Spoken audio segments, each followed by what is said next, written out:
this because right now we have to tell you about a way that you can take care of your families financially. It's one way that we show love, right? I mean, it's just the way that we live in this country. More important than ever, Passing along what we have, right? Yeah. I mean, you make and you amass wealth, or most people try to. It's very hard these days. We try to. But then you pass it along to those you love. Money is an important conversation to have, though. If you're amassing this wealth and planning to give it to those that you love, it's probably a good idea to talk to your loved ones about this. A new study confirmed this, that nearly 8 out of 10 people, they do intend to leave their wealth and assets to their families after they die, but the conversation is tricky. That's a point. Yeah, actually, you know what? A friend of mine was just in town and she was saying she has to have this conversation with her parents. Yeah. And was like, how do you do it? So did you find out how we did it, Emily? I did. I talked to an expert over at Ameriprise and she gave me some really great tips to having those conversations. Take a look at this.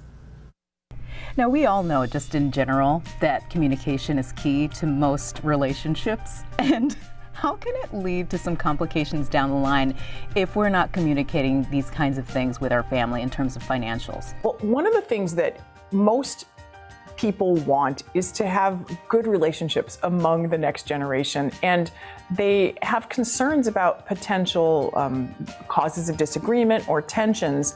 In particular, we see that there can be concern if somebody's intending to leave inheritance in ways that they think are fair but not necessarily equal.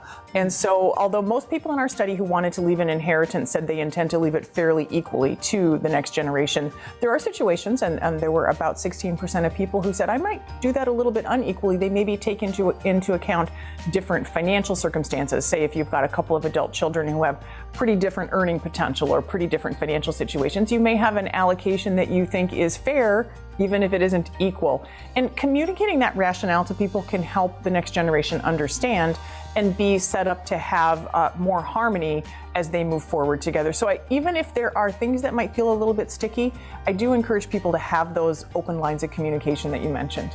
One thing that can be pretty tricky is real estate. What do people need to know about transferring those kinds of assets? Passing down real estate is something many people wish to do or intend to do. And in fact, 85% of people who plan to leave real estate, so it will be their primary residence, the place they're living now. From our study, we know people who have already inherited real estate said sometimes it does not go smoothly, and they have some advice. So some tips that I think we can all learn from. Number one, to have a detailed plan in place in advance. Number two, make sure you've involved the right professionals, including an estate planning attorney, but also a tax professional and a financial advisor can all help, particularly that you're doing all you can to minimize the impact of taxes on the gifts that you're going to be giving. And then last but not least, share details about the property itself. Things like, when was the roof last replaced? Where is the deed? If it's a vacation home, does somebody else get involved in the maintenance that you need to be able to contact? Those are all the logistical details that can be really helpful to the next generation if they've been documented and shared ideally in advance. And those are all tips to make that transition of real estate to the next generation go a lot more smoothly. This is just the tip of the iceberg when it comes to generational finances and passing along your assets to the next generation. So where do folks go if they want more information or they just like to take a look at your survey? We have more survey findings at our website, as well as tips for how to have those family conversations, and it's ameriprise.com/family. Marcy Keckler, thank you again for being on AM Buffalo. Thank you.